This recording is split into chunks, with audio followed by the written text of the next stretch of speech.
Yeah. Yeah.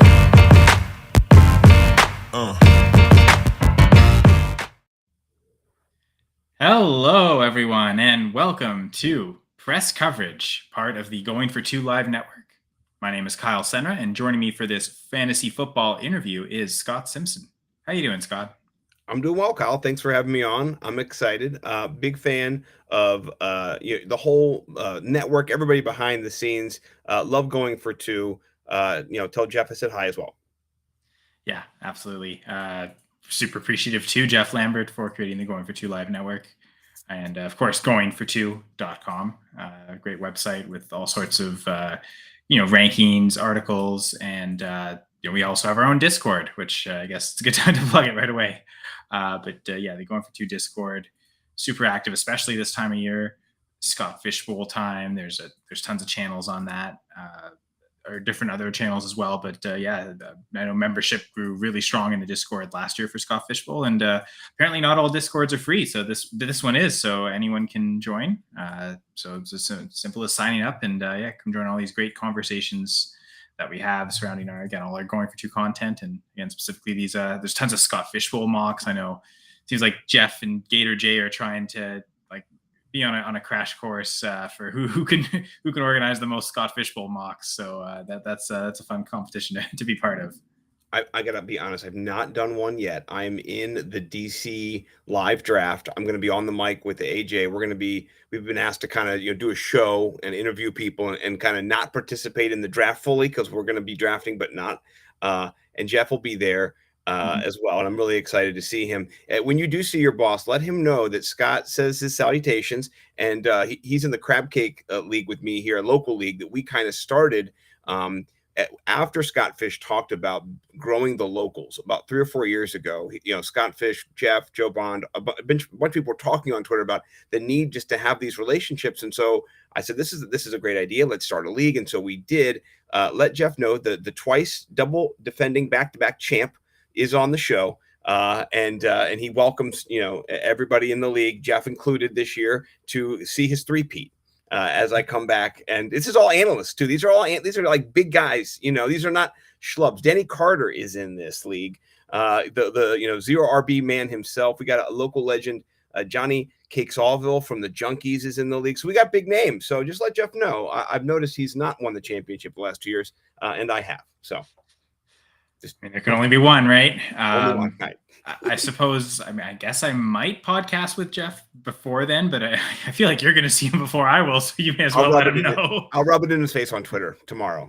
Just as soon as I can see him. Yes, of course. As always, our Going for Two Live network is sponsored by Underdog Fantasy.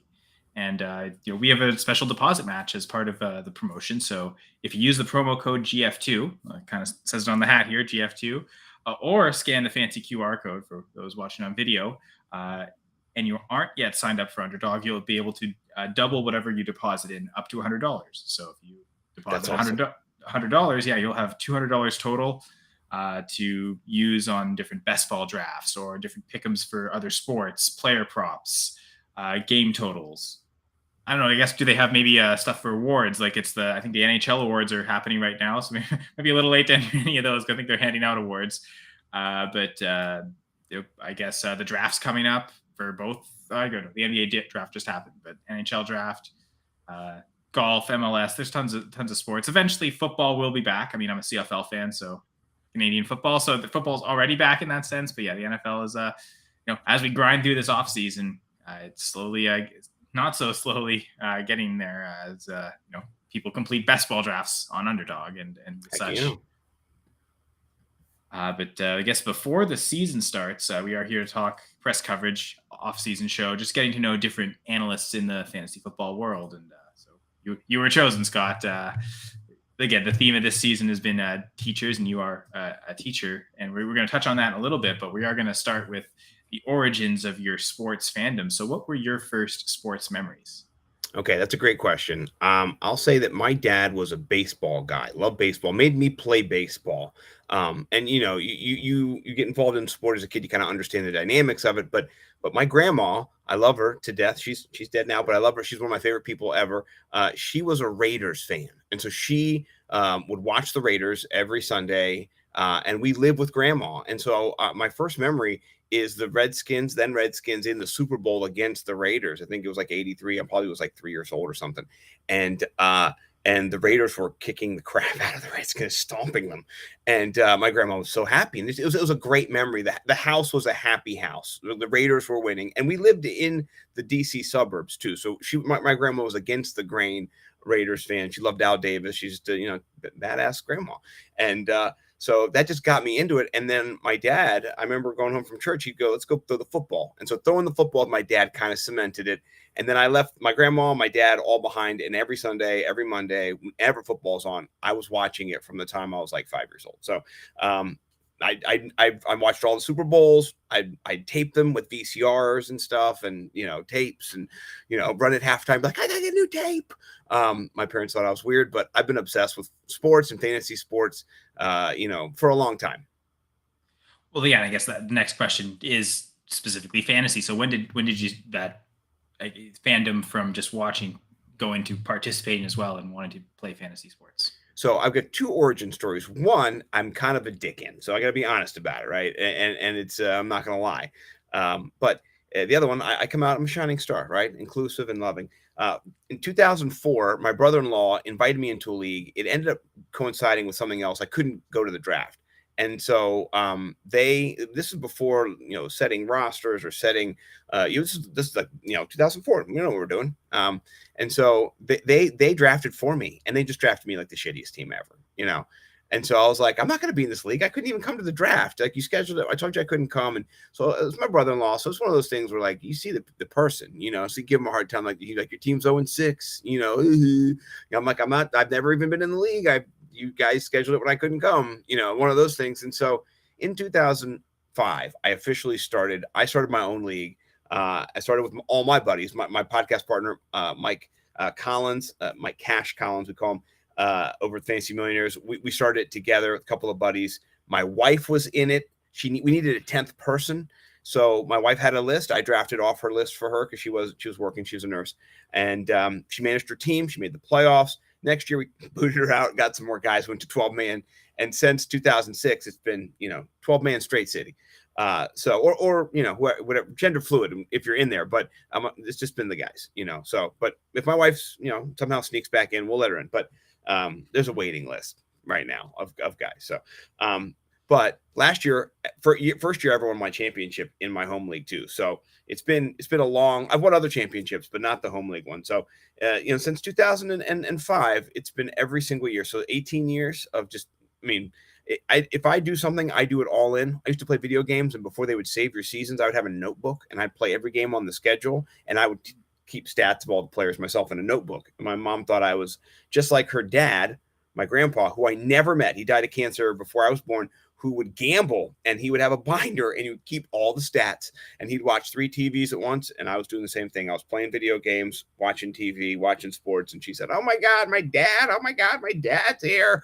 So sports has been ingrained, I think, in my psyche and in my soul, kind of I didn't have a choice. My dad tried to baseball me. I said, no. NFL all the way, every time.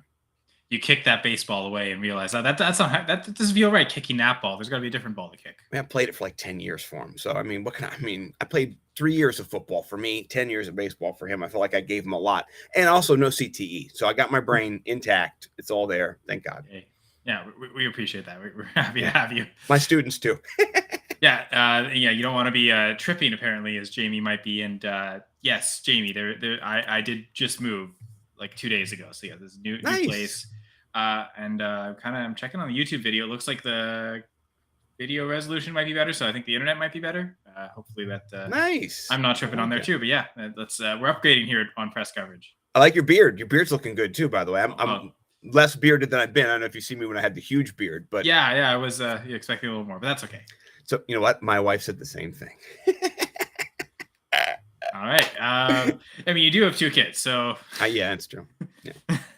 I know those. I just like to self-deprecate because I was once 330 pounds, and there's not a lot you can do but self-deprecate. You got to kind of be the funny guy, and you also kind of got to like put yourself down. And I just remember like you know the small penis is such a thing for guys. Immediately, I was like, I'm just gonna make jokes about having a small penis. And immediately it just cuts the tension, and people be like, "You're fat," and I'm like, "I got a small penis." They'd be like, "I like this guy. All right, fuck you. I like you." So I've always kind of just been quick on the self put downs, and to the point where people are like, "You don't need to do that anymore." I'm like, I know, but it's just kind of the low hanging fruit for me. Which is hilarious because the show is Fantasy Millionaires, which would imply the exact opposite of Right, not self-deprecating and overinflating, in fact. But yeah, right, so right. keep a Lies. balance. Yeah. Because Fantasy Millionaire, you became a millionaire teaching. But Right. Right. but I guess that does bring up the question: when did you first get like the first inclination that you wanted to teach? That's a good question. I had no inclination to be a teacher my whole life, and until it hit me. I was in high school the sports editor of the paper for the journalistic endeavor there. I wanted to be a broadcaster. I wanted to be John Madden. I would broadcast the game. I turned down the football games in my room and watch them, and I would call them. I'd be like, third and goal. The Chicago Bears, they've been struggling all day. Can they get the right side is wide open? They're in the end zone. My dad'd be like, "Shut up, Jesse," or Scott. Scott's my middle name, by the way. I go by Scott, but my dad would not yell Scott at me. That's his name. He would yell Jesse at me. So, but I love doing that. That kind of like it involved me in the game. I was very observant, watching what was happening, seeing the opening, seeing the pass rush, the blitz, whatever it was. I loved it. It got me so into it, and so, that's where I wanted to be. But when I took my gap semester after graduating high school, I wasn't sure what I wanted to pursue right away. So I started doing carpool for my mom and started doing lunch monitoring for her with my little brothers at school. It was right around the corner. And just being around the school, I felt like this is where you are needed in the next generation, not with my brothers necessarily, because, I'd be out of, they're 8 and 10 years younger. So it wasn't necessarily teaching them, but just with the youth. And that's never where I saw myself. And that kind of calling came upon me. And next thing you know, 5 years, 4.5 years of school, and then 20 years of teaching. And yeah, we're here. So it was not what I thought, not where I was going to go. I wanted to do sports, but then, last couple of years, with all the kind of tragedy and stuff going on in the world in my life, the sports came out because I just love it so much. I just could not be contained. It could not just me be watching and I have to talk about it. And, so. So you mean you were practicing all those times in your room, and it Oh yeah. led to your experience? Yeah. Now it's speaking in front of students, of course, but I'm sure that you can translate. I've got 5 brothers and sisters too, so I practice talking a lot. They didn't practice listening. That's on them. But no one in my family did. Family meetings were held. My mom and dad be like, "All right, we're going to talk. We're going to." No, we weren't. We're going to fight in front of everybody, and everyone was going to fight with it. It was just terrible time. So, but I did learn. You know what? I do have a gift to communicate. I had to listen to people. My sister was also 60% deaf. So learning how to look people in the eye, learning how to make sure people can see your lips, hear you, know that you're speaking to them, and kind of establishing relationships to build that trust to help them learn really didn't come naturally, but I had to learn how to do it with my sister. And so if I can do it with my sister, who's the biggest pain in the ass ever, no offense, Christine, I can do it with a little kid who I have so much more love and sympathy for than my sister, So easy application of family hardship into society, loving other people. And, kids are great. And I have 20 years of doing it. I got kids now who are 29, 30 years old. They got their own families and stuff. And that's cool. Well, yeah. First off, Gladys is in the chat as well. Absolutely love, and adore Scott Simpson name. Oh man, she's awesome, by the way. Oh yeah, Gladys is great. She one of the best. 2 shows now. I know last year you were on the 2-point conversion, which will be on next Monday, by the way. So that's I guess that's kicking off July 3rd, that long weekend. So her and Jay will be back next week. Gladys also has the In No Particular Order, a new show on the network that started this year, and that'll be on Thursdays. So I guess the next episode will be Thursday, July 6th. So yeah, Gladys, super awesome. And it's funny that you mentioned like the siblings. I think because both my parents were teachers as well, and nice. I'm pretty sure my dad taught his youngest sister. I think there might be a 10 or 11 year age gap there. So yeah, I think you did teach her one of your. That's fine. Uh, and yeah, so I guess next question, as talking about teaching, have and you ever combined both passions together and used fantasy football or fantasy sports as part of a lesson plan? I honestly have not. Last year, I tried to with my class. I wanted to do like a weekly pick 'em where they just pick 5 winners, right? Just 5 teams. Who you think's? It was such a debacle the first week. People did not know what to do. They just kept. It was just a Google form. I said pick 5. It was simple, and they were picking like every game. I was like, oh my gosh. Some people would pick one game. I was like, this ain't gonna work. And this was 3rd grade. I'm going back to 2nd grade next year. So I was like, all right, we're gonna try to, but I will do word problems that say stuff like, for example, Justin Jefferson is averaging 19, fantasy points per game. If he has 5 more points than his average this week and 19 points last week, how many points combined will he have in these 2 weeks? So you got to do, 2-step dimensional math problem there. We got to show your work. And so they don't read Justin Jefferson necessarily and know him, but a few kids do. So my ballers do. And in 3rd grade. So I'll do that, but I don't really get to, do too much of it in the scripted curriculum is there for a reason. Keep us at bay. Do any of the kids do the gritty? Yeah, they do. And I'll correct them if they do it inappropriately. So what I mean by that is if you do something and you achieve something, then you can hit the gritty.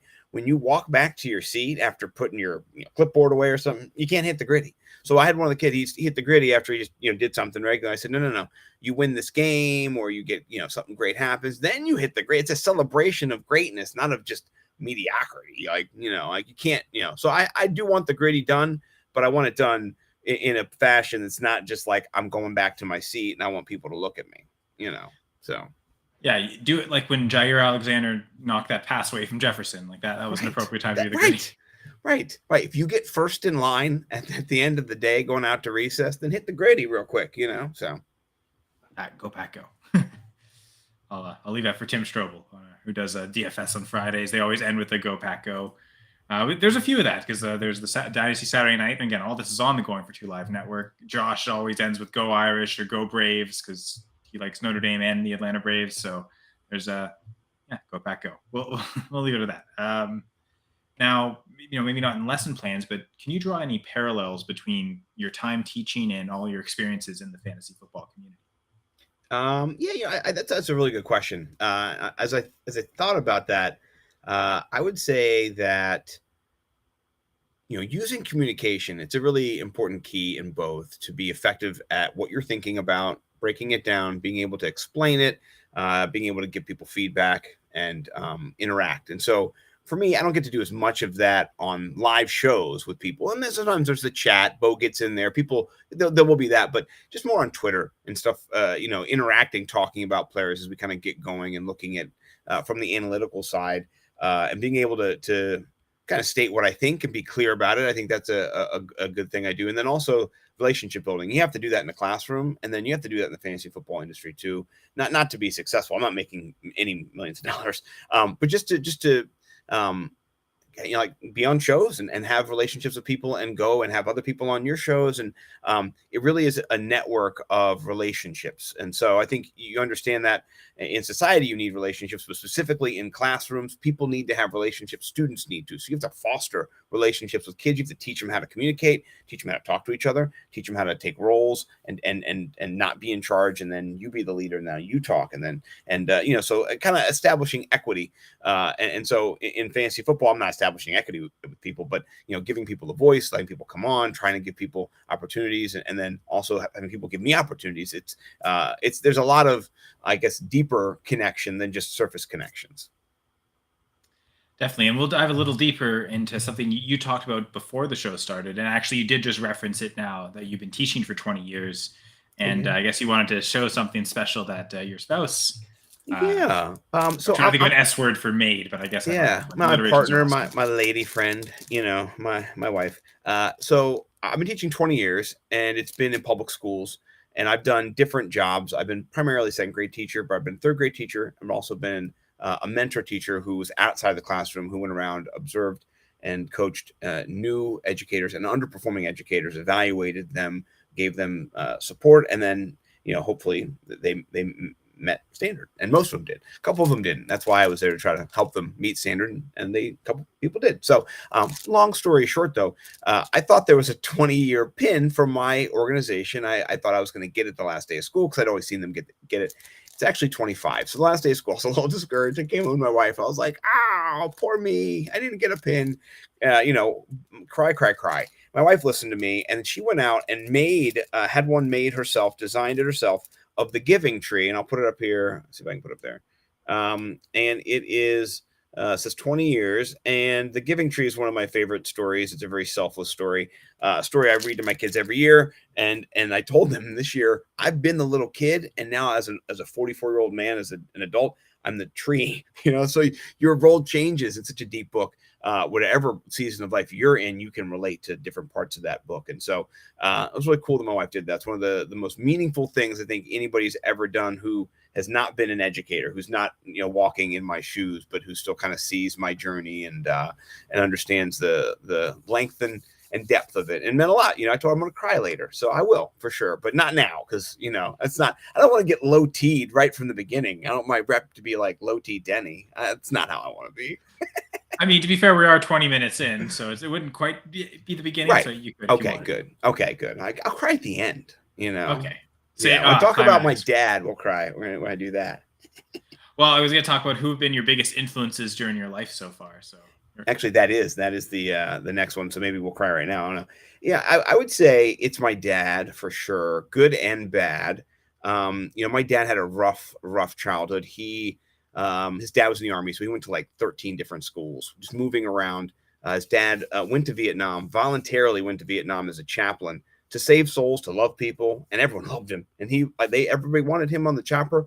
God was not going to kill that man, and they knew it, and they wanted him every day. They wanted just to be around him, because he was a safety to everybody. But my dad hated that he left, and so my dad left home when he was like 15, and really didn't know how to be a dad when he was 22. 7 years later, shocker, he didn't know what he was doing, and so he was just such a strong personality, just like a force of like, I'm going to conquer, because he had to, because he left home at 15. He did not go to live in Germany. He stayed here in Maryland and married my mom when he was 19 and she was 18.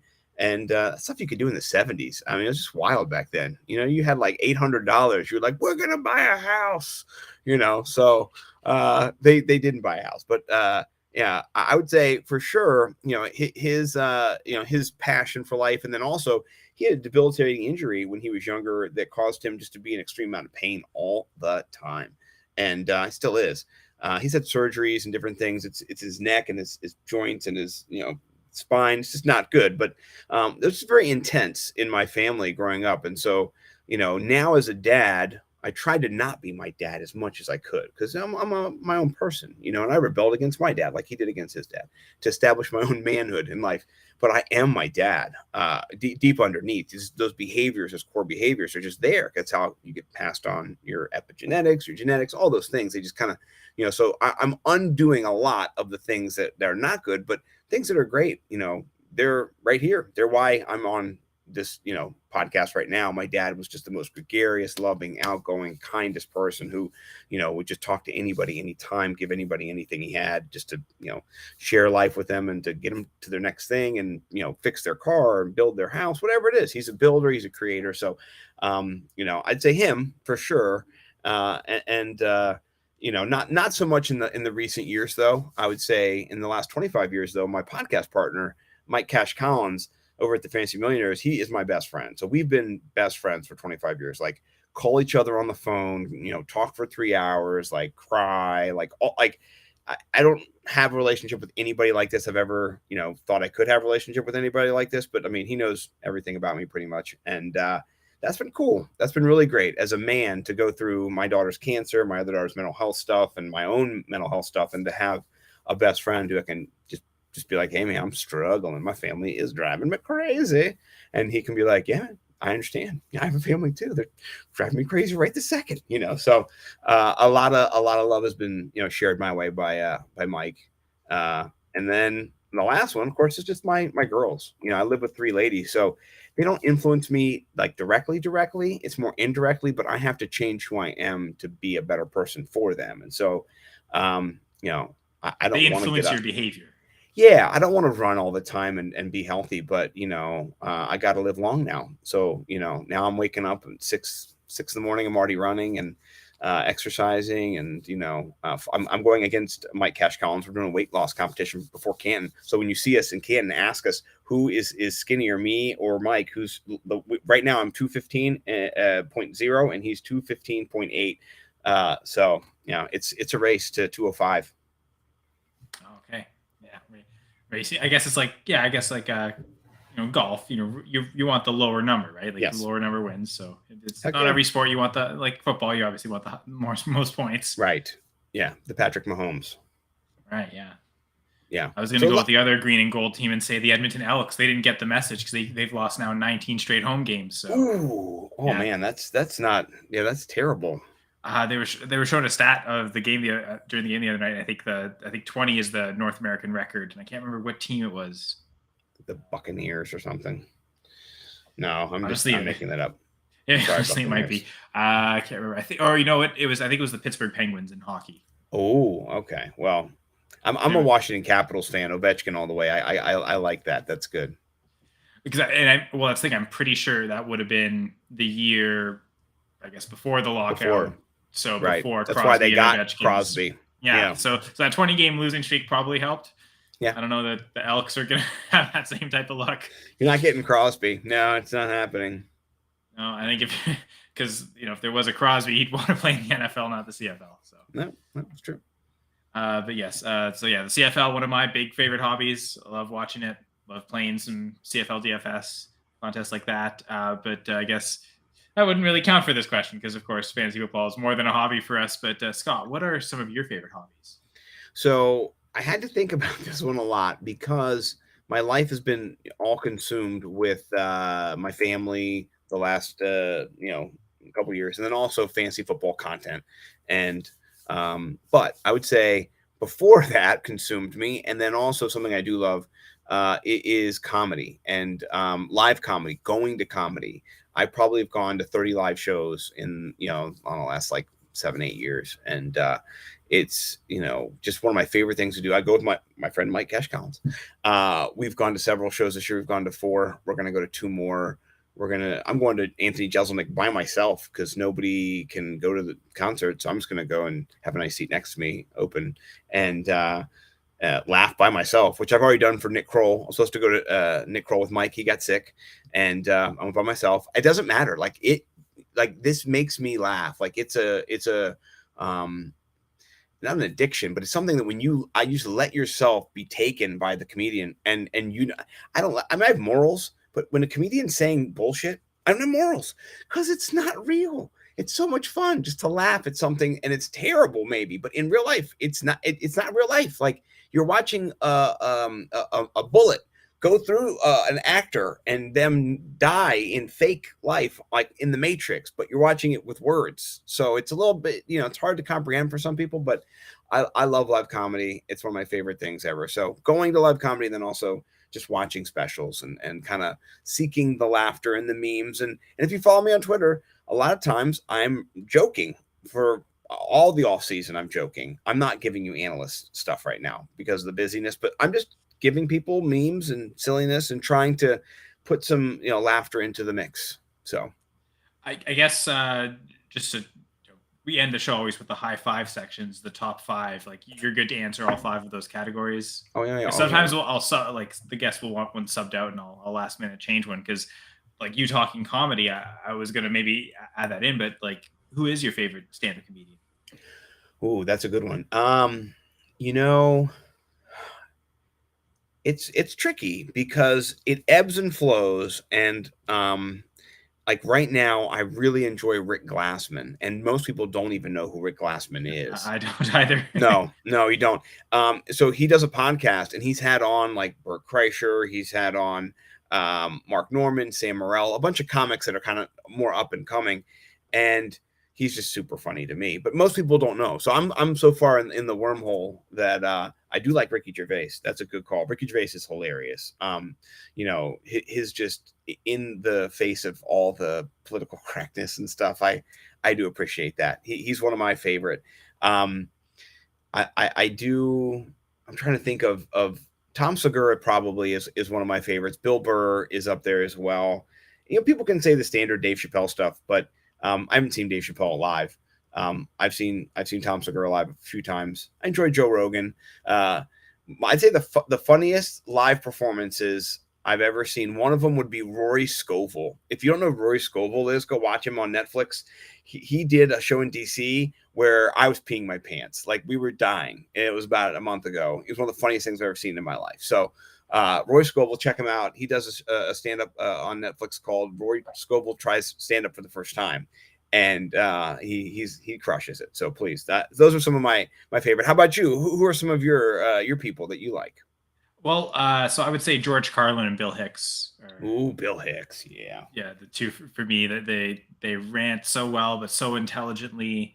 Use of words is great. The topics are kind of outrageous at times, but that's what makes it so shocking. So, and especially Carlin. Sometimes it's just so simple of an idea that could lead to a whole topic. And I think Well, he breaks down why the ruling class uses the middle class and the poor's to fight against each other, and so you got the mids and the poor's fighting it all out in the class warfare and the race warfare and the blue versus red, while the elites just they do that, and so he breaks that all down a long time ago, and so for people who've been paying attention, you're like, duh.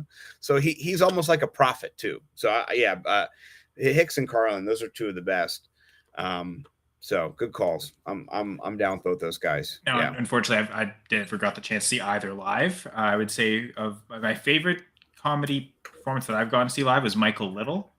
I believe he's Canadian, and that's why we're in here in Canada. So yeah, I remember seeing one of his specials or him on a show one time, and then the opportunity to see him live, and I was like, I was really impressed with seeing him on TV or seeing the special, and then I got the chance to see him live, and he was just as funny in person. So that would be because I guess the answer for you, does it change TV special versus live performance? Like, could there be a best for each? Yeah, I mean, live is so much different too. Like Patrice O'Neill, we went to a live show before, like his last live show before he passed, and it was in DC, and he was doing crowd work for half the show, and he was just picking on this beautiful lady in front and an ugly guy who was the date, and he was just like, man, how are you? Like, it was just the whole house was drunk. It was the late show. It was wild. It was so much fun. And it was so loud, and I think they recorded it too. I think it was one of the shows that they actually have audio of it. It was so funny, and so I liked him before that, but then that made him just one of my favorite ever performances.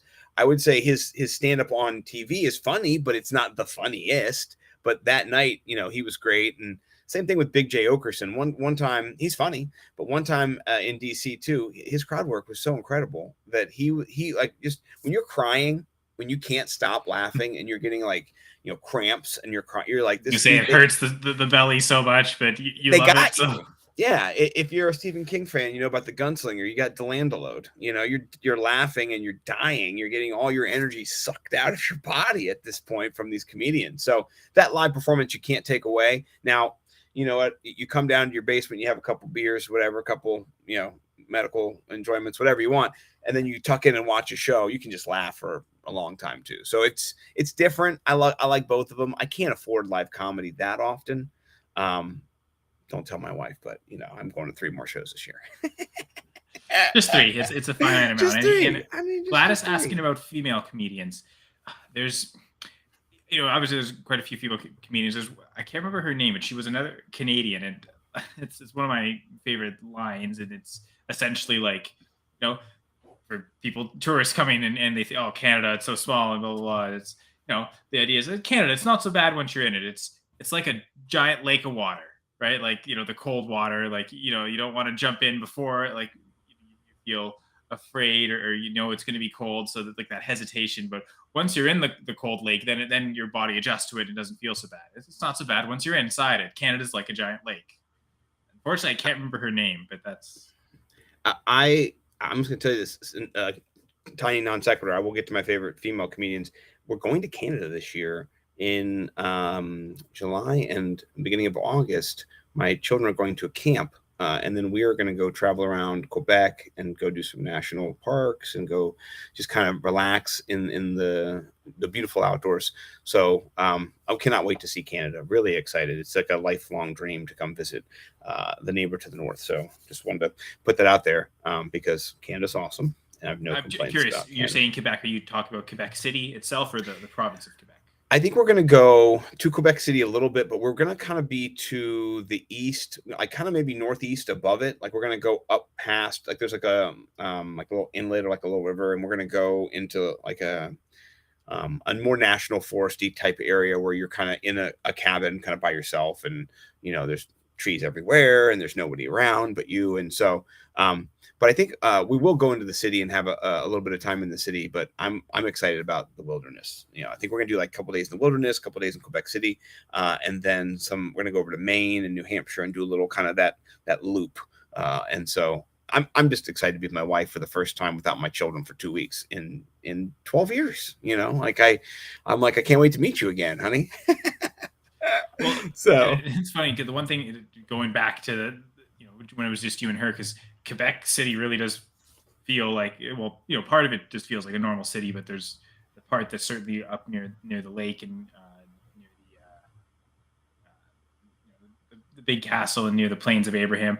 Like that's old school Quebec, like old school. Like this city was formed in the 1600s, and you can right, tell like it's yeah, very unique. I don't think there's another city in North America quite like it. You might see cities like that in Europe, but yeah, it's quite an experience if you could see old Quebec City. yes. It's I know last time my wife and I, as part of our honeymoon in 2019, we went the whole East Coast, and we were able to stay in an Airbnb that was like right in old Quebec. So that was I might have to afterwards ask you some recommendations because my wife is a Europe file. I lived in the UK for a year as a Fulbright exchange teacher to the UK, and so then we traveled all around Europe. Basically, she took me on all of her travels, and we went to Germany and to France and to Spain and to Greece and to Italy. I mean, literally, we went to 15 countries, and she's so excited about Quebec City because that is the lore is that it is more European. It's more old. You have just the history behind it, which is more kind of missing in America. Like this Taco Bell was made last Thursday, and it's one of the best in the state. You're like, oh gosh. it just happens to be across the street from another Taco Bell. Right, there's 3 more Taco Bells down the street, but there's also a Del Taco if you're into Del Taco. So you're like, reversing it, yes. Yeah, I love all those memes that show like a beautiful field or like a beautiful mountain. It's like there'd be a great Walmart right in the middle of here, just like. I guess I kind of stole that joke from. Is it? It's not Patton Oswalt. It's Lewis Black, who's I found the end of the universe. So, it's a Starbucks directly across the street from another Starbucks. In New York City. Yeah. I love Lewis Black too. His rants and anger, and like I remember one of his specials. He's like, I woke up in Boston for the 9th straight day, and it was grayer and grayer and grayer. So he has a lot of fun with that. Just anger about the terrible things in life, and it makes me laugh a lot. So I very Carlin-esque that it's still very intelligent though. Like he's so much a madman with his rage, but very calm and collected with the content coming out of his mouth. Yeah, very, very intelligent. The cerebral nature of that, you can just see it, as he performs. I love him. I never got to see him live. I'd love to see him live, actually. That'd be, so. Yeah, for sure. I guess that would be one of the better, great ones right now. For sure. That are still with us. So yeah. Apparently, I'm the 102. Gladys is the 101, and I can accept that, Jamie. Gladys. Okay. And Gladys loves the casual dip of Fulbright exchange teacher. Like, I guess that's pretty fancy. It's almost like Quebec City. You don't hear that too often. No, you don't. And actually, in my county, I don't think it's been any elementary since me in 2009 and 10. So 13 years, because the program changed a little bit, and I just don't think people really understand how to do it or what to do. It's, someone came to me. It was like, what's those moments where you just the universe aligns for you? My wife was like, hey, I just heard about this Fulbright program where you can go live abroad and teach. And I'd love to do that because, I want to go back and live across in Europe because she'd done it in college. And I said, well, okay, well, whatever. Then I went to my class. My grad school professor was like, in the middle of the lesson, he's talking about curriculums and the way that they're presented. And he goes, by the way, if you ever get a chance to do a Fulbright scholarship, let me tell you about this Fulbright teaching exchange. I'm just like, what the hell is it? My wife just told me about this today. And then he talked about it for 5-10 minutes. Okay. He's like, I'd write your recommendation. I said, he said to anybody, if you're involved. I was like, okay, whatever. Next day I get an email from the school system. It's like, hey, Fulbright, blah, blah, blah. I'd never seen any of these, never heard about it. So in 3 days, I said, okay, fine. I think somebody's trying to tell me something. Did my application, never thought about it because it said, you're not going to get picked. No one ever gets picked. You're not going to get picked. I got picked right away. I was so scared because I was doing it for my wife. I'm not even impressive. That's the thing, Gladys. I'm just a humble husband whose wife wanted to live abroad. And so I figured out what I could do to help her. But in that, I did gain a lot of experience and things I've never been able to do without that. So I'm so grateful. My wife was just pushing me to do it. And it's an achievement by doing it, not getting picked. I would say that's just, it's my wife voodooing. So, yeah, super voodoo. I guess to the topic of female comedians, I would say more than I forgot. There's a sketch comedy show called Baroness von Sketch, and it's 4 females. They play all the characters. They write all the sketches. That's a hilarious sketch show. I think, I think of Royal Canadian Air Farce. There was a female on that. Another great sketch show. This hour is 22 minutes. These are all Canadian shows. And it seems like there's always great female cast members on all those shows. So, I guess I would lean that direction. That sounds kind of like a oh my gosh, my brain, kids in the hall, but with like a female cast. So yeah, not the same exact, but kind of like a troupe, like a group. So Luba Goy, she's part of Royal Canadian Air Force. And that actually started way back in the 70s and 80s as a radio show, and eventually in the 90s got to CBC picked it up as a TV show. So if I had to pick a female comedian, I probably would pick her actually. Great, very cool, great sketch writer, great impersonator, and I know eventually later on they got a second female, but for the first part of it, she was doing the impersonation for all the female characters, or most. Sometimes one of the guys would play a female because you gotta, if you gotta represent, you have to represent, right? So if I had to pick one female comedian, I'd probably pick her, Luba Goy. Yeah, I would say I love Maya Rudolph. She is in Big Mouth as one of the main hormone monstresses, playing off of Nick Kroll's character, who's a hormone monster as well. And she is phenomenal. I think she even won an Emmy for it. Like she is, carries the show at points, just with her energy, with her voice. She is amazing. So I would say, she's not doing stand-up necessarily, but I do love her comedic performance in that. And then, but stand-up wise, Eliza Schlesinger has a show on Netflix. It's like a sketch comedy show, and it's really funny. It's hilarious. And it's there's some guys on there, but it's more female led, female, focused, and she crushes it. So I love that. And then I just saw Tiffany Haddish on Burt Kreischer's tour, and she was hilarious. So there's a lot of good ladies in comic, in different venues. The thing for me is being a guy. Guys, there's a connection I have with them that I just like, you're a dirty, nasty guy. You get me, like Tom Segura's stories about like pooping and his wife thinking he was dying and him just being like, no, I'm just pooping. She's like, we're going to the doctor right now. Like I can relate to my wife, like saying the exact same things to me and me feeling oddly uncomfortable because I'm just going to the bathroom. And my wife's like, are you okay in there? And I'm like, leave me alone, woman. You're not my nurse, So I do love the ladies though, but I feel a little judged because I'm so far beneath them. Let's just be honest. You can relate to the men more.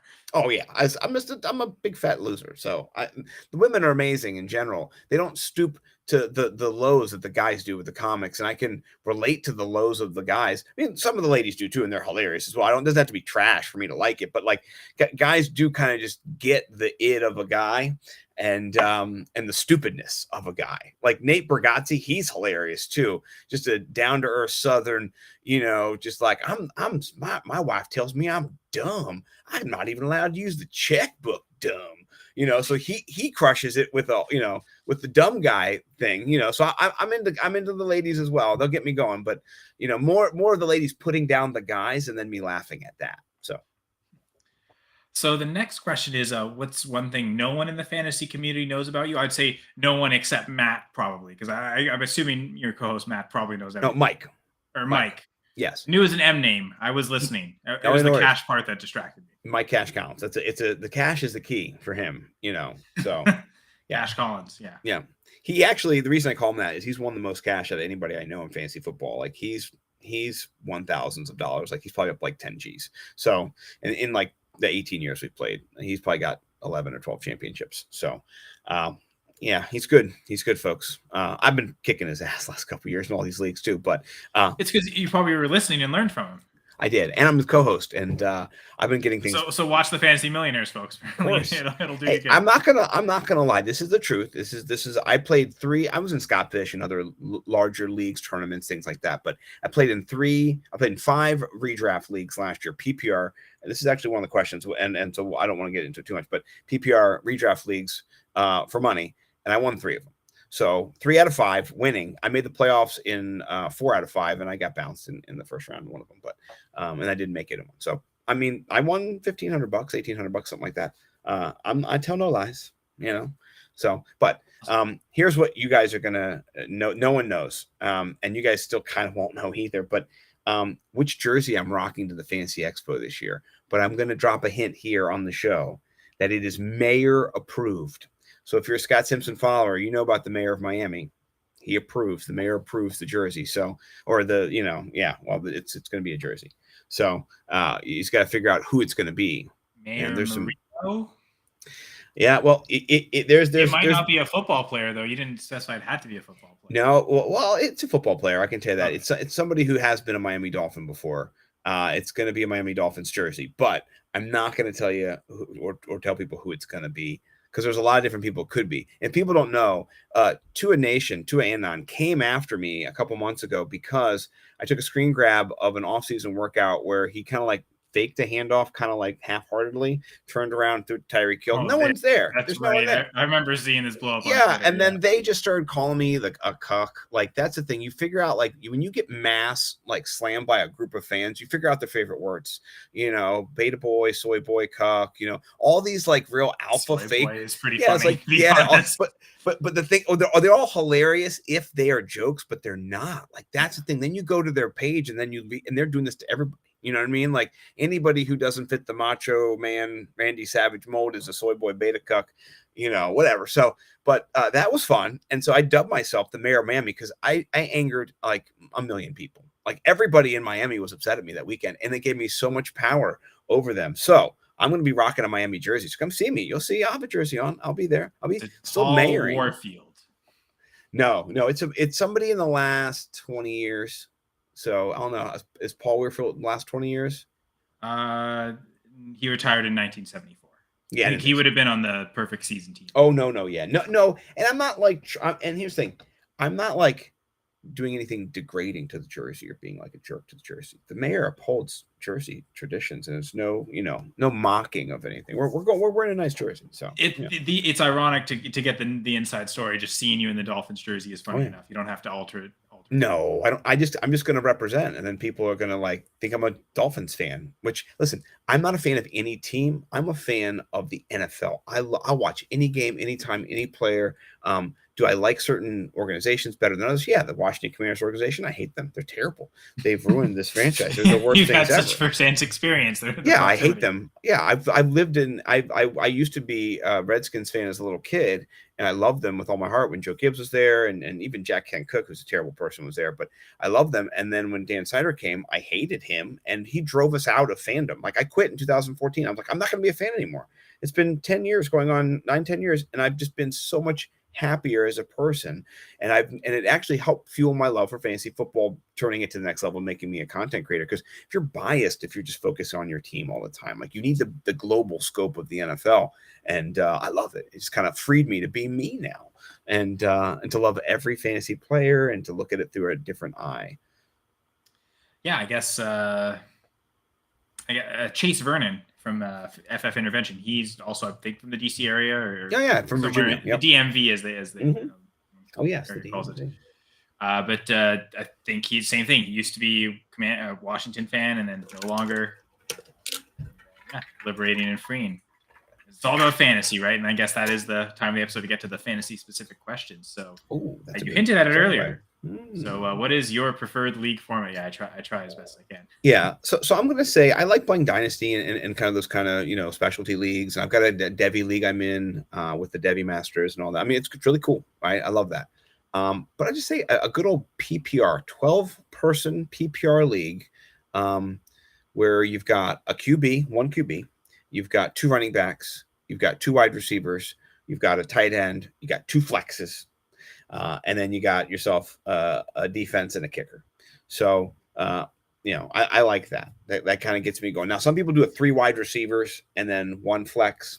I like 2 flexes. It just kind of gives you more option. You can put a tight end in there. You can go double tight end. You can do, whatever you want to do. So, or triple tight end, Yeah, I always,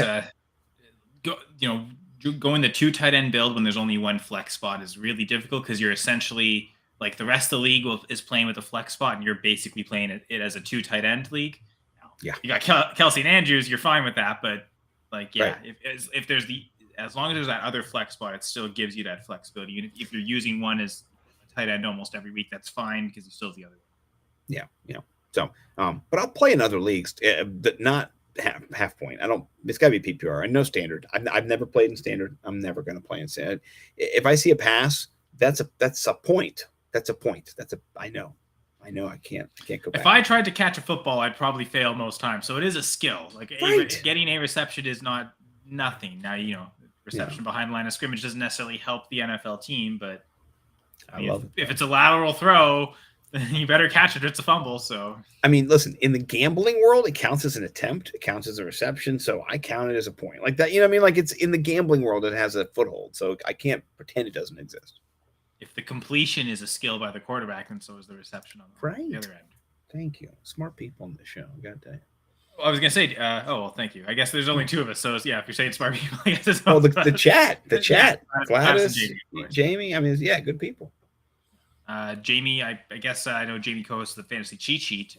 So I think they're on tomorrow night. Normally they're on every 2 Tuesdays, unless they were on last week again. But yeah, check out the Fantasy Cheat Sheet and all the other going for 2 sure.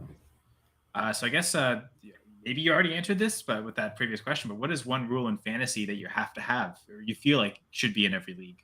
Yeah, it is definitely PPR. But if you want to kind of drill down into it more, I would say you don't have to have a kicker. So for me, it's more like what you don't have to have anymore. I'm accepting formats where you don't need a kicker. I like a defense. I don't like the defense to get you 30 points or anything like that, unless they get 2 touchdowns and hold them to a blank sheet or something like that. But I don't like a high scoring defense, but I do enjoy a non kicker league. I'm going to just say it right now. I'm sorry, Denny, who drafted a kicker. He drafted the Buffalo Bills kicker in like the 11th round of Scott Fishbowl last year. I think he averaged like 4 points a game or something. It was like, you could have gotten another quarterback.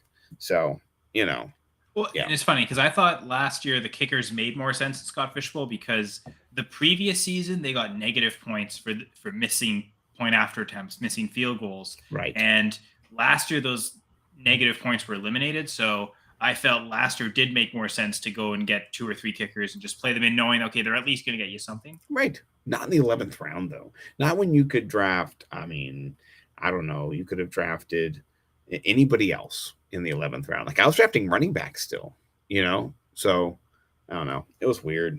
I love Denny, though. He's a great guy. Not going to talk too much shit about him. I'm going to go back in my, because I do tweet out all my Scott Fishbowl picks. I have to go really far back and see if I maybe know if I drafted a kicker, because I finished I think 98th last year, so I actually did pretty well. You crushed it. I like that. I had never made the playoffs in Scott Fishbowl, but I've also never had a losing record. So it was weird. I was always in that okay, you're 7-5, you're just past the 50%, but not enough to make it to the playoffs. But last year I actually did really well. I'm going to see. Did I draft a kicker? Or I just pick one up off the waiver? after whatever week, and then just wrote out that production. But Okay, I'll give you my team. It's not great, but I had Joe Burrow, Jamar Chase, Tua, Mike Evans, Brees Hall, Mike Williams, Darnell Mooney, uh, Damian Harris, Mike Gesicki, James Cook, Ronald Jones, Albert O, Michael Carter, Jalen Tolbert, Marlon Mack, KJ Osborne, Nico Collins, Paris Campbell, Sammy Watkins, Snoop Connor, Rob Gronkowski, and Devin Duvernay. I did not do well last year. It was a terrible, terrible year last year. well, I know for myself, like I know in previous years, like I've made a mistake like right off the bat. Like I went, in my first year in Scott Fishbowl, I guess that would have been 2019. I went Zeke instead of Christian McCaffrey, and McCaffrey was the RB1 that year. And it's, it was the, you get bonuses for 100-yard rushing games. And I thought, oh, Zeke's going to do that almost every week. And he could still get a chance at the 50-yard receiving games. And I just thought like that was the best way to balance it. But no, McCaffrey, I think he went for 1,000. So that was definitely the way. One year I went Antonio Brown on the Raiders instead of Leonard Fournette, and that was a really good year for Fournette. Still the Jaguars, I think, and he smashed that year. It might have been Bucks Fournette, I can't remember, but yeah, that was a brutal mistake because Antonio Brown didn't do anything that year. Last year though, I started Mahomes, Eckler, Tua, and I think that especially Mahomes and Eckler, that gave me the foundation to set me far. Once I didn't have Tua, I kind of lost some steam. Yeah, ultimately I didn't make it to the final week. Got to the second last week, but still that was a lot further than I did. That's pretty good though. Yeah, no, for sure. Again, having not made the playoffs before, that was pretty good. So yeah, looking through my picks. This is great radio. Yeah, I guess I did actually. Okay, so I selected Tyler Bass in the 17th round. So but that's the fun thing with Scott Fishbowl is you see that massive swings in ADP because, like you said, Mike went and he took Bass, I guess, 6 rounds before that. So I checked; it was the 9th round when Denny took him, actually. And you know what? That might not even been the earliest, right? I'm sure someone went first round. Bills fan. Right. I know. Oh, I drafted Brian Edwards. Oops. I took 2 kickers. I took Robbie Gould as well in the last round. See, that makes sense though. Not reaching for him in the 9th round. Like I had to give Denny a hard time. Tim Patrick in the 13th. That was a blown up pick. Yeah, I mean, I like him this year. Don't tell anybody. I mean, you might be able to get him a lot later though. Yeah. Yeah, I'll be snatching him for sure. All right, so now I guess we dove into a bit of history, but who's your all-time favorite QB1, RB1, wide receiver 1, and tight end 1 for fantasy? Okay. So I kind of try to pick people I've had on my teams because I can't just say players I've never had. So QB1, Peyton Manning, when he was at his zenith of those 3 or 4 years, there's just nothing like him. I went up against him in some of these leagues too, and I got my ass handed to me in one of these playoff games. He scored 5 touchdowns. So Manning was super dominant in the time frame where he was dominant. So it wasn't for as long. Maybe Brady had a super long career in fantasy and ebbs and flows, ups and downs, but Peyton in that little time was just fire. So, and that was when quarterbacks, 4 points or 6 points was a kind of a big issue in our league, and we started to go 6. We updated from 4 to 6 back then, and this was just like, oh my God, Peyton Manning's like crack cocaine, he's just unstoppable. So. Well, yeah, I mean, I guess from 2004 to 2000, I guess really 11, he had the off year, but a couple years with the Broncos. But at that time, not everyone was throwing for 5,000 yards. The NFL's really changed in the later part of his career. So that early mid part of his career, you maybe had a Brady a 2007 where he had 250 touchdowns, but other than that, there weren't really guys competing with him. So it really gave you a tier of 1 or just 2. Guys like Roethlisberger and Manning, they were winning Super Bowls, but they probably weren't at that point weren't super productive. Ben was a good fantasy quarterback when he had Antonio Brown, and yep, he was not really a good fantasy quarterback when he didn't have Antonio Brown. He really did just come down to sucked. Heinz Ward, okay. I mean, they always had good receivers, but it took literally the best receiver in the NFL to you have that weapon, that elevates you, and I think that the coaching staff too is like, okay, we got to throw more because we've got Antonio Brown, may as well utilize him. You have this crazy guy on the team, may as well give him all these Give him a receptions. damn ball, right? Anyway, so yeah, continuing the list with your other players. Yeah, so at running back, LaDainian Tomlinson was just ridiculous. And so I remember one time I was playing against him, and he was playing against the then Redskins. And I think he ran over Ryan Clark in the overtime period from like the 35-yard line. He was, just a charger at this point. Just went right through the B gap or the 2 hole, and then hit Ryan Clark about, I don't know, 15 feet. You met him 15 feet in the open field and just ran him over right to the end zone. I was just like, I was playing against him. I was like, oh my gosh. I was at a wedding. And I'm just like looking at my phone, the early days of phones. Like, did he just run for a 40-yard touchdown against me? He scored like 35 points that game. So I only had him one season, but he was just a monster. He crushed me year after year. So yeah, I got to respect him since he beat me so many times and give it to Tomlinson.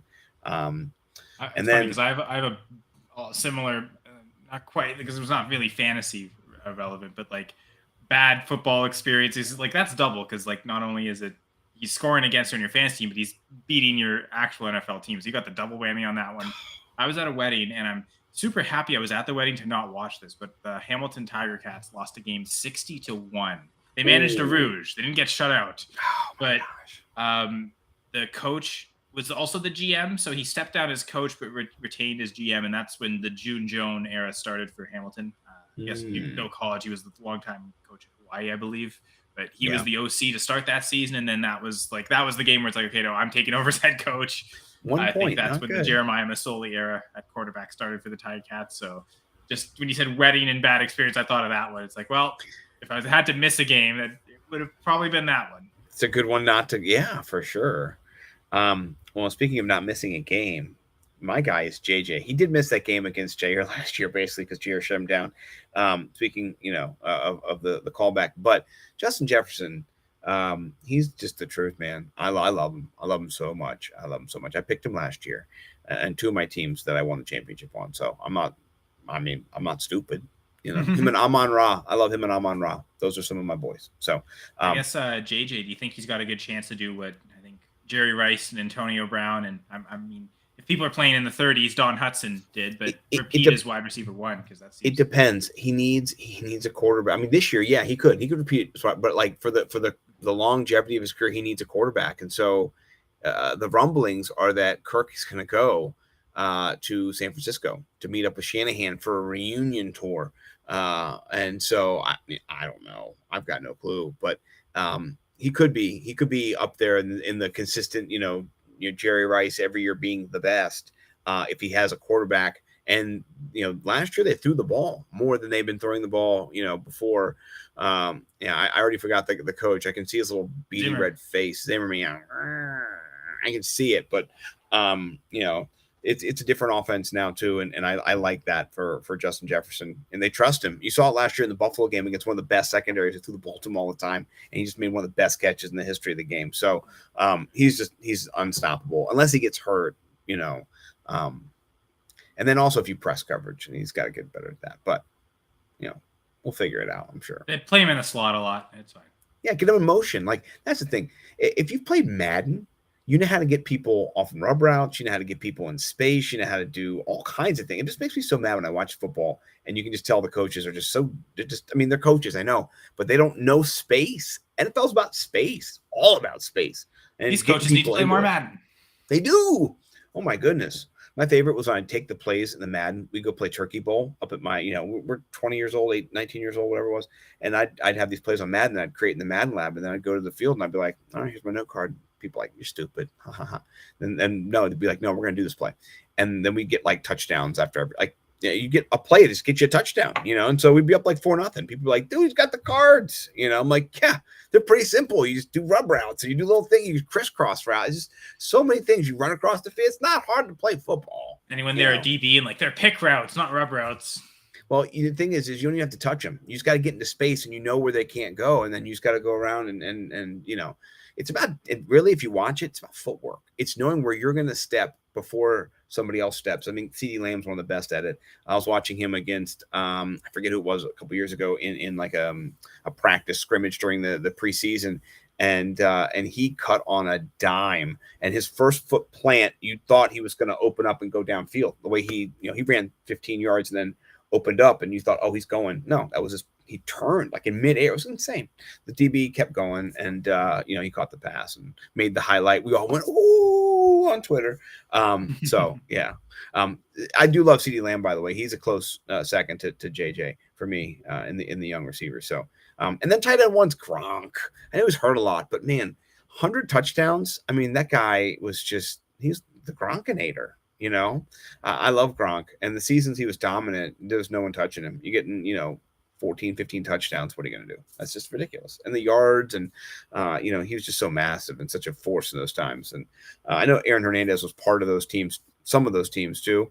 And in those years, man, wow, like the touchdowns for the tight ends were just off the charts for the Patriots for sure. I'm not a Pats fan, by the way. I don't like the Patriots or Tom Brady necessarily. So, but Gronk's kind of undeniable. It's we get a lot of different answers. Although I feel like I've heard Peyton Manning a lot this year in terms of the quarterback answer, but I think almost everyone answers Kelsey or Gronk. You occasionally get someone who will say an Antonio Gates, but those two. Tony Gonzalez is really good too. He was fluid, man. Like he was just silk, But Gronk's the man. He had a better quarterback. That's why.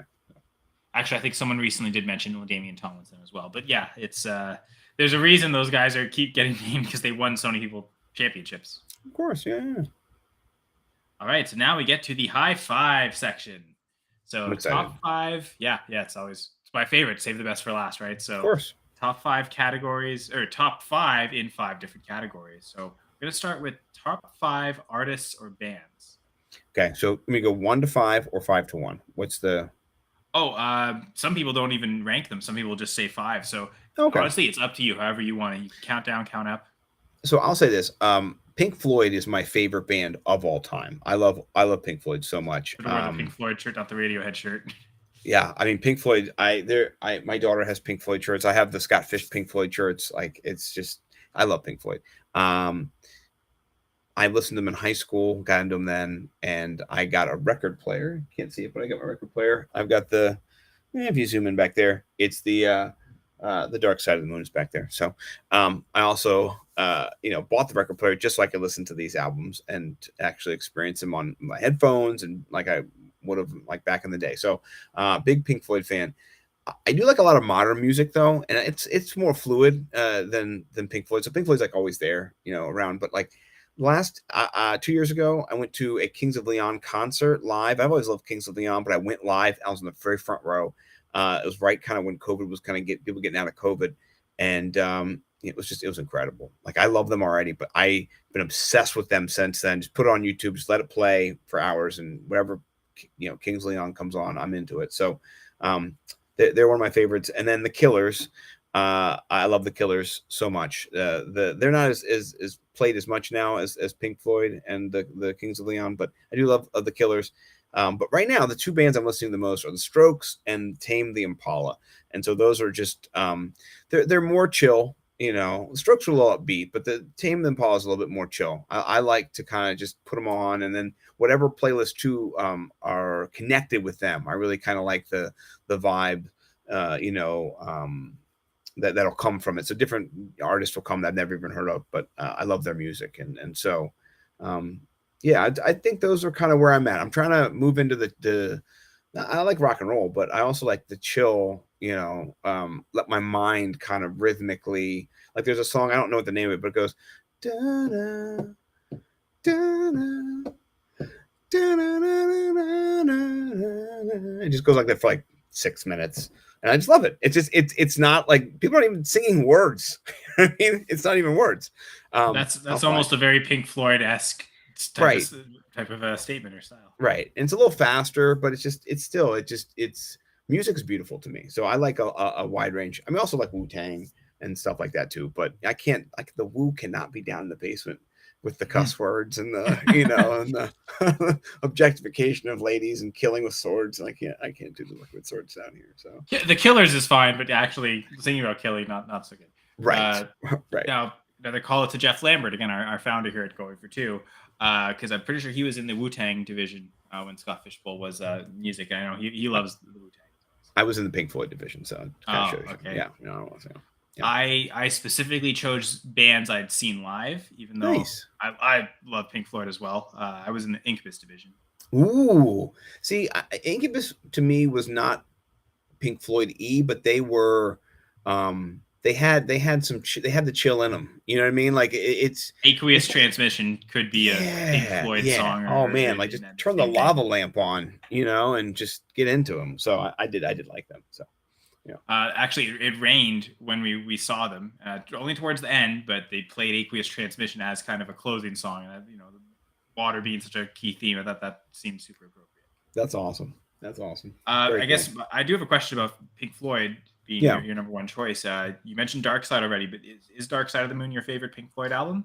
No, Wish You Were Here is my favorite album. Yeah. Yeah. No. Oh yeah. I mean, I like Have a Cigar. I like all those songs, but Shine On You Crazy Diamond is one of my favorite songs of all time, and Wish You Were Here might be my favorite song of all time. I had a friend who one time in high school, and kids don't do drugs, but in high school we did some, and then he played it on the guitar, and we sang the song outside together, the whole thing through. We were doing the whole thing, and Okay, yeah. yeah, All the Rick Wright effects too, not just. Oh yeah, we were just. Did you for the first part of it? Do you cover the guitar so it sounds like it's on the radio and not as loud? And then he was like tapping it with his. He was like, yeah, he was doing the whole thing. It was just one of those moments when I loved Pink Floyd back then, but then to hear that song played, it was Rodrigo who played it, and that was just one of those moments. You're like, holy moly, this is my favorite song. And it just, I don't have the same connection that Pink Floyd has to it and the history of England and Britain and the war and kind of the society. And if you understand about England a little bit, which I've learned a little bit now that I lived there for a year, it's depressing, it's sad. It's not great. It's why the teachers needed to leave the kids alone. Just very misogynistic and just not a great place. So but I love Pink Floyd. So. Wish You Were Here was actually the first song I learned how to play on guitar. Ooh, and I think it's beautiful. Strategically it makes a lot of sense because you're working on your chords, but it's also the riff as well. So you're learning guitar fingerings at the same time as learning chords. So it's actually a good introduction song to allow you to learn other things. I could see why my guitar teacher chose that one first. Very cool. Yeah. So yeah, we'll get to top 5 books now. Okay, so. I put my books there, and I thought, man, I'm like the oldest guy ever who's going to say, but I'm a teacher, and so I wanted to go read some of these books, but I fell in love with a few of them. My favorite book of all time is written by Fyodor Dostoevsky. It is The Brothers Karamazov, and it's the story of a murder of a father by a son. And there's 4 sons in the story, and you don't know which son has murdered the father. They're all suspects. There's different character traits that they imbue, and there's different kind of symbolism that they have. The devil, one of the famous scenes in literature, is involved with one of the brothers and meets with him and kind of tempts him in a way. So it's one of my favorite books. It's also it's a Russian story. It's not American, and so I had to learn about Russian history, and I've read a biography series. I'm almost done it. I kind of saved the last book. I stopped 10 years ago because I wanted to save it. On Dostoevsky and all of his writing and all of his milieu and all the things he went through, from his prison to his writings before prison to the being about to be executed and them calling it off right before they shot him. He had the blindfold on. He was standing up there waiting to be murdered by the state. And it's a crazy story of his life becoming an epileptic gambler who lost all his money, who traveled around with this young, bride. It's crazy. He's one of the best writers in the history of kind of literature. So love some Brothers Karamazov. And in that same vein too, I love War and Peace and Les Mis. So kind of in that older European history model. And then I graduated to Catch 22 by Joseph Heller. He was a pilot or kind of like a gunner in World War II. And he wrote just a scathing critique of power and organizations and the military, and I loved it. It's one of my favorite stories. I wish that someone wrote a story about teaching like that, because you have things like that where they're like, teach these kids. You're like, okay, there's no classroom, figure it out. You're like, what are you talking about?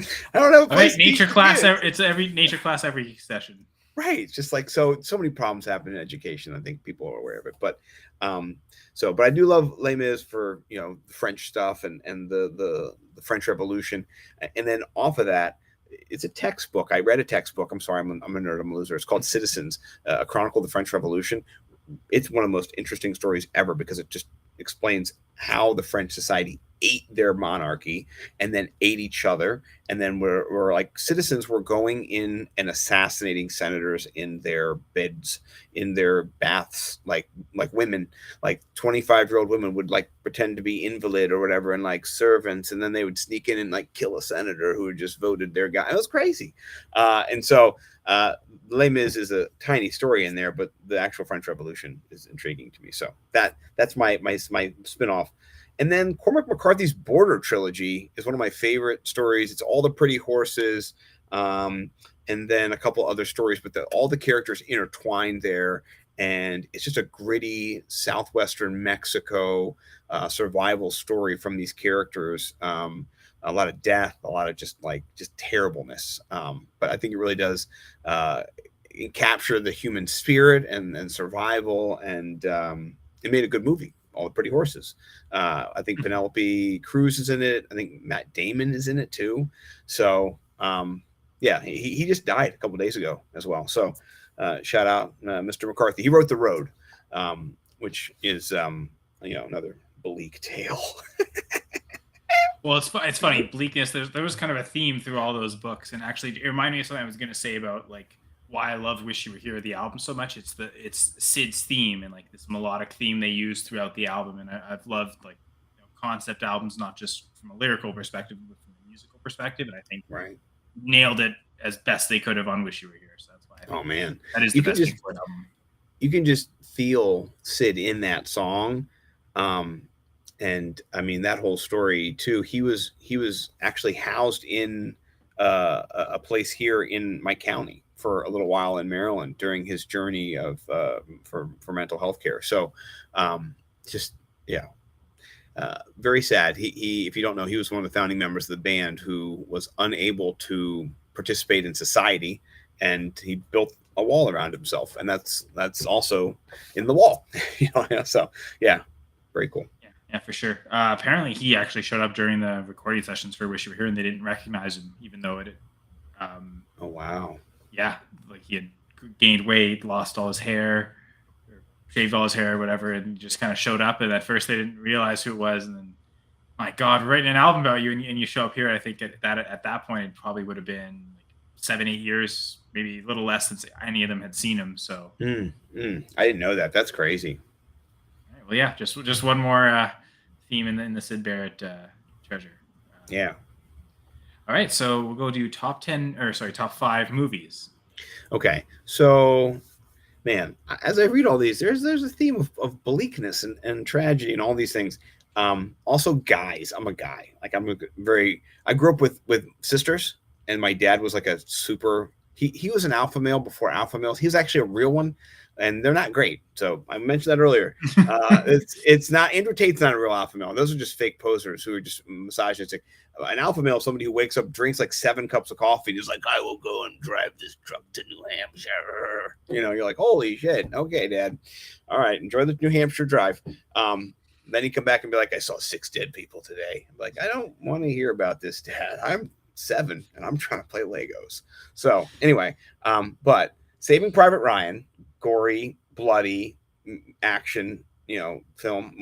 I think this is the reason why that movie changed the game when it came to what I expected in a movie about war, about like the reality of it. A lot of the times it just was kind of fake, or you didn't get to see up close and personal. And that beach scene in D-Day is just one of the best scenes in the history of cinematic theater. I watch guys crying in there, like men who've been in the wars, just weeping like next to me as they watch this thing. And you could just tell how poignant it was. No one was talking. You know, it was not a, people's throats were just like, I can't believe this. So incredible movie.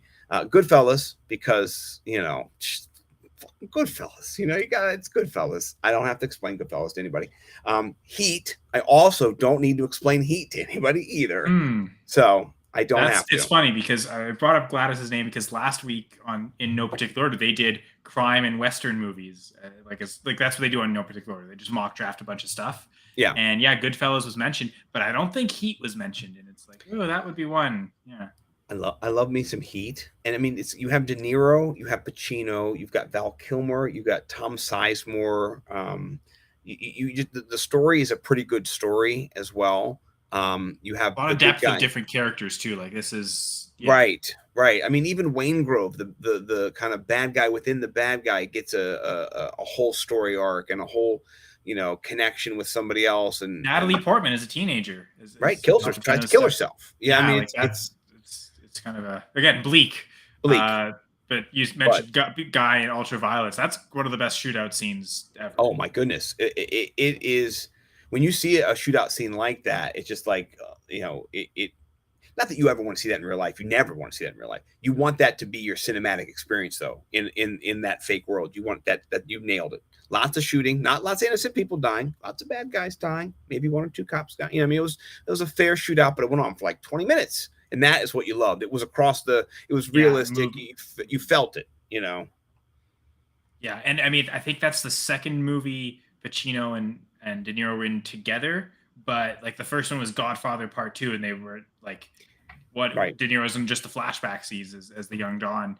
So like they were never on screen together. So Heat is the first time they're actually on screen together. That diner scene with like the whole discussion between them. That's it's a geek out scene for movie nerds because you get them face to face for the first time, and you'd think since they're in Godfather 2 that these are people who've been and they've never sat with each other and ever acted in the same space. So so Heat for me.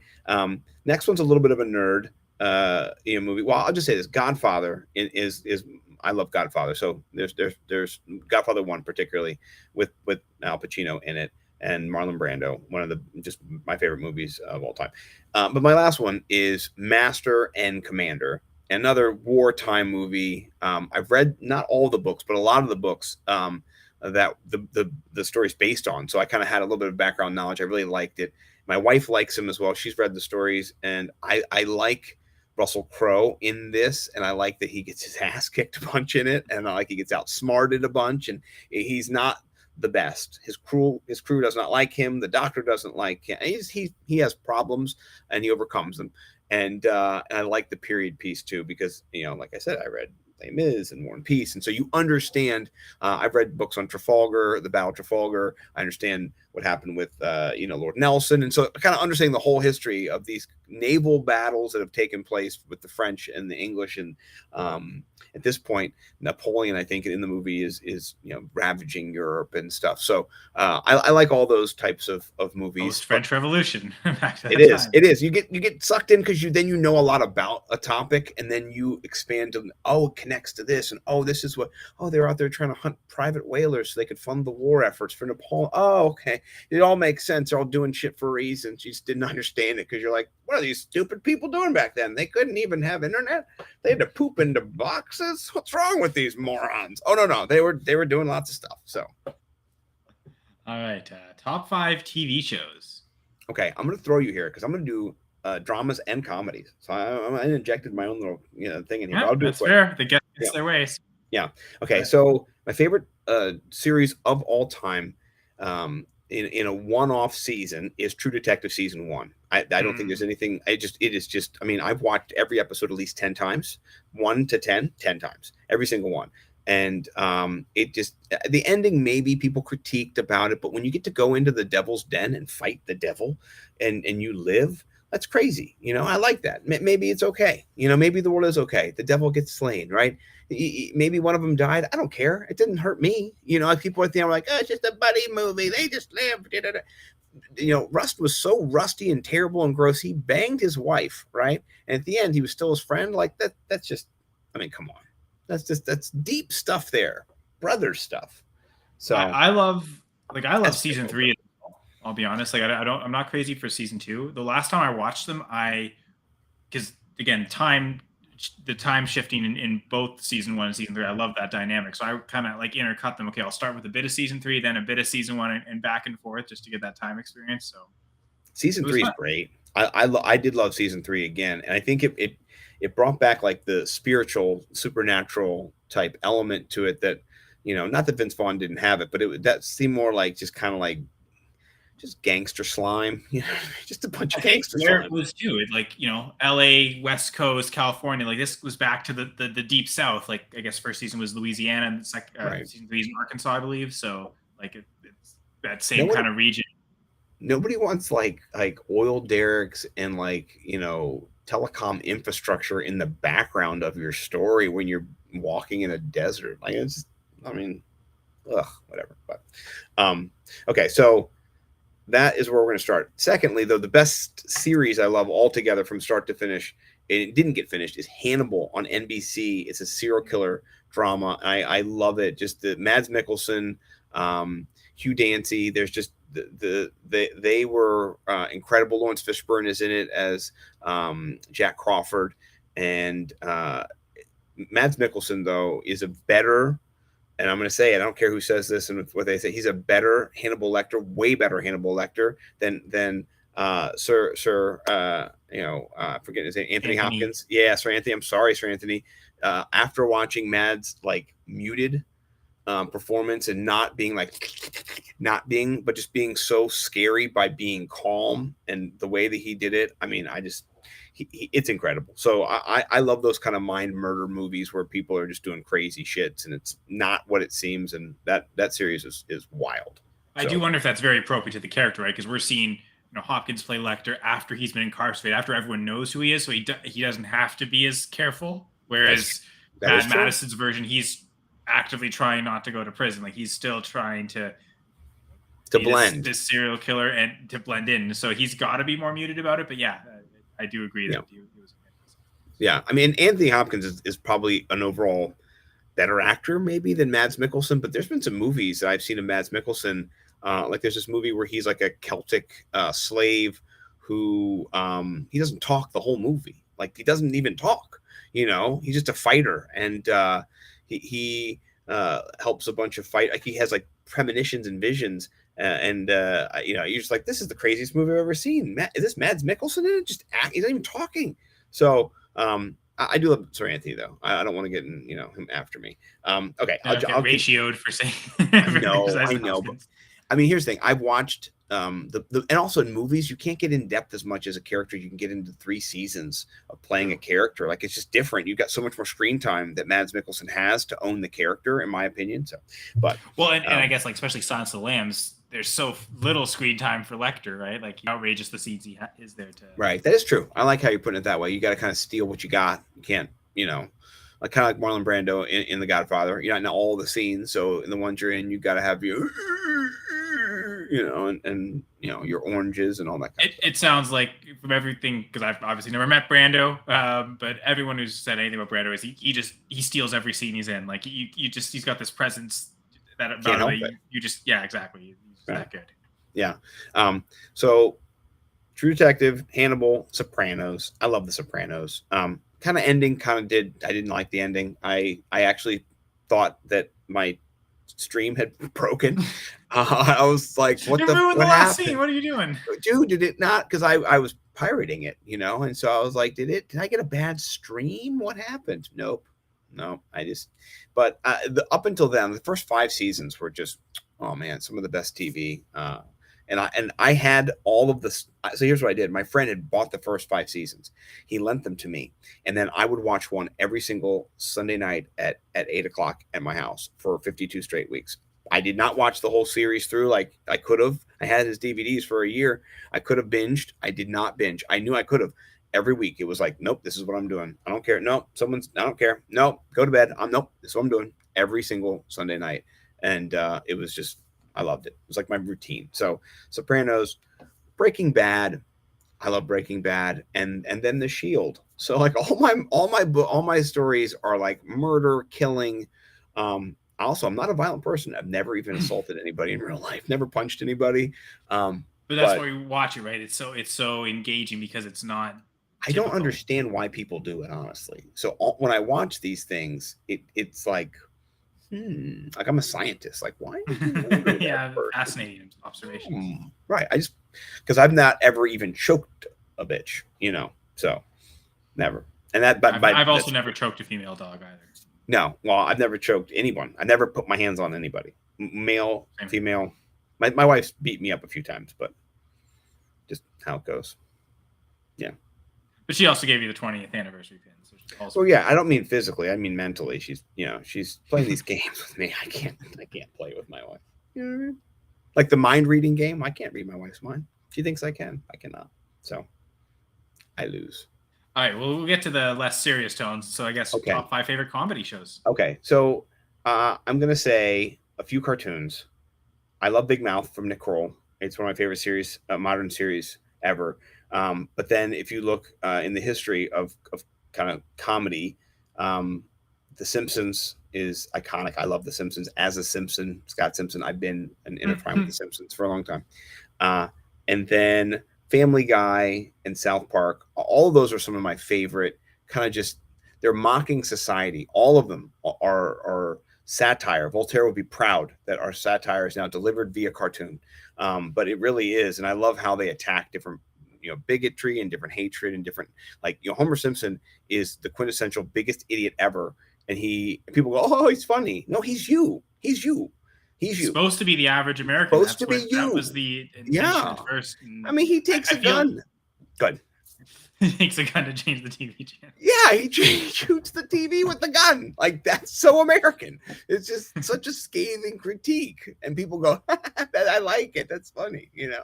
So, but The Simpsons are great, and then Always Sunny. I'm sorry, listen, Always Sunny is probably my number one because it's just so, just you got to watch it. If you don't watch it, Always Sunny, it's just, it's like the funniest show I've ever seen in my life. So, yeah, those are my Yeah, those are my top five. Always Sunny in Philadelphia. But I guess Yeah. it's funny that you're no longer a Washington fan, so you can cheer for the division rival city. For sure. Oh yeah, Charlie. I mean, those guys are funny. All right, and we'll end with again games. Football, gathering with people. You're always going to also want to eat food. So, what are your top 5 game day foods? Okay, this might just sound like hacky, but pizza, pepperoni pizza, sausage pizza. I mean, just loaded down. I do like a lot of sauce. I like a lot of cheese. I like my pizza to be more gourmet style, not Chicago necessarily, but Bo McBrayer makes a good style of pizza. It's kind of more Detroit style, more just you just put all the stuff on it. You got your hot peppers, you have your sausage, your onions. It's a cornucopia of delight. So I'd say pizza. And then you got to have your wings drenched in hot box sauce for sure. Whether you like them dry or hot or wet, whatever style you like them. Wings are a must for me. You can just eat like 6, 7, 8, 9. You don't even know what's going on. So wings, and then nachos. I'm a nachos guy. I'll make nachos. Now I am doing a 60-day no cheese, so I can't do pizza or nachos right now. Or Well, luckily it's not football season, at least NFL football season. No. I'll be ready to do that. I'll be fine. But nachos for sure. Particularly fully loaded nachos with lots of the same things I talked about on the pizza. If you have your choice of meats, steak, pulled pork is delicious. Chicken, okay, whatever. But for sure nachos with tons of jalapenos and salsa. And then I'll go breakfast food for my next two: some sausage, egg, and cheese. Either bagel or sandwich or brioche bun or pretzel bun, and then quesadillas just stuffed with all kinds of breakfast sausage and stuff. So as you've noticed, I am in love with killing and fat guy foods. So just so you guys know, I am on a diet. I'm not allowed to eat any of these things, and I am losing weight. And I ate bananas and strawberries for breakfast this morning. So these are things I wish I could eat. I don't even eat them anymore.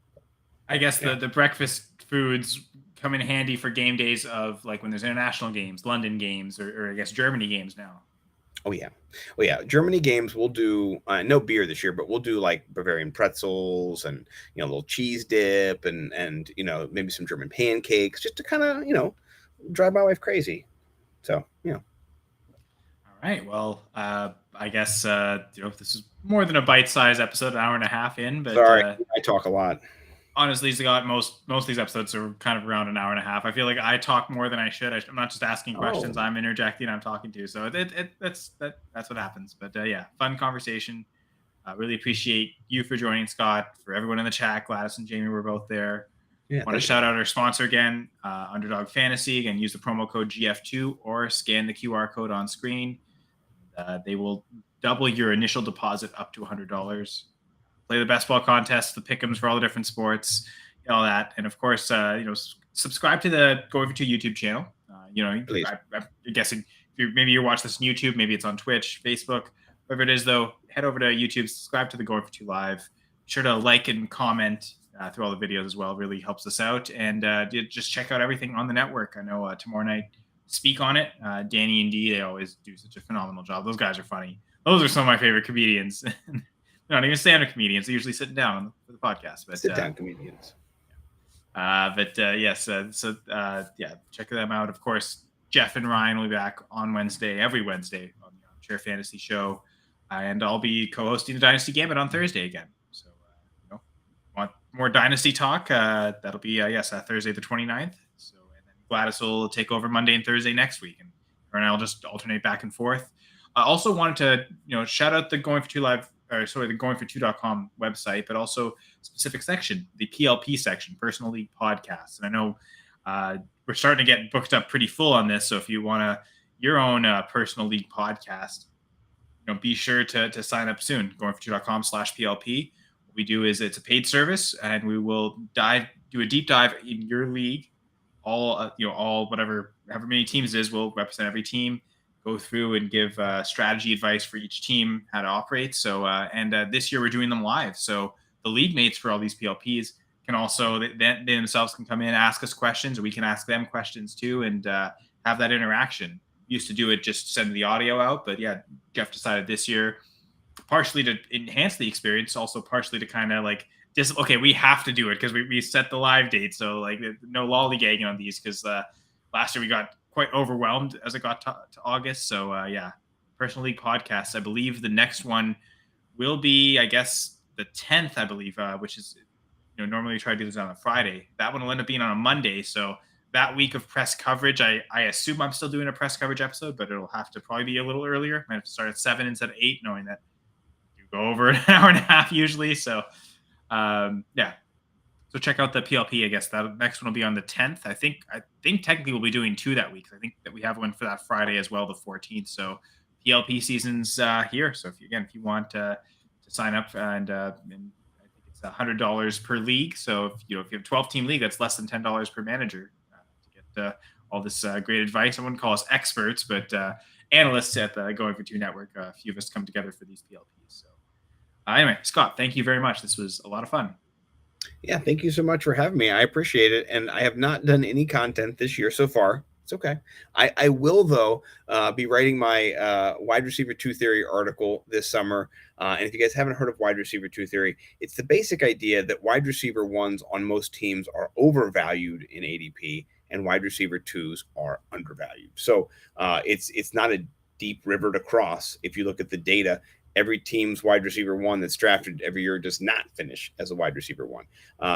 Justin Jefferson, I did write about him in his breakout year, talked about the emergence opportunity that was there because Stephon Diggs left, and he could be a breakout contender that year. So, not saying I did not predict Justin Jefferson, but those rookie receivers every year, you look at who's coming in, how could they impact a team's offense, and then you look at the patterns of how the younger wide receivers have been taking over the league year by year by year. So, it's a long read, probably 7 or 8 weeks of reading. No, I'm kidding. It's about 15 minutes of reading. Not a Dostoevsky novel. No, it's not. I was just teasing you on that. It's not a Les Mis. It's not a 1,200, 1,300, 1,400 page book, but it will give you just some historic trends of data. I'm not making this up.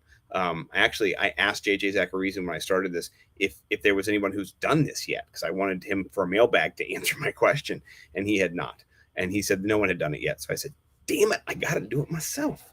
And then 4 years Good job. later, I've done it every year. So I'll let you guys know when that's coming out because that's fun to read about who could break out and who could get you some points that you didn't expect. Because I have heard, I think JJ has talked about the stat too, like how many years in a row we've had multiple teams have multiple top 24 wide receivers. Yep. Like it's, I mean, the classic example of the Rams, Sean McVay's first season, they had three top 24 wide receivers. So if that's got multiple from several teams, that also means like wide receiver one on certain teams aren't producing up to par. So Right. Wide receiver that's twos on other teams like Jalen Waddle are better than wide receiver ones on teams like in Pittsburgh. So yeah. So yeah, yeah, no. that's more proof in the pudding there. But Mayor of Miami stats right there coming at you. yeah, I had to end with the Dolphin, of course. Of course, yeah. Well, But yes, this was another episode of Press Coverage. And thank you, Scott Simpson, and I am Kyle Senra. Got some S names there, super. And I guess we'll see you all in 2 weeks. Bye for now.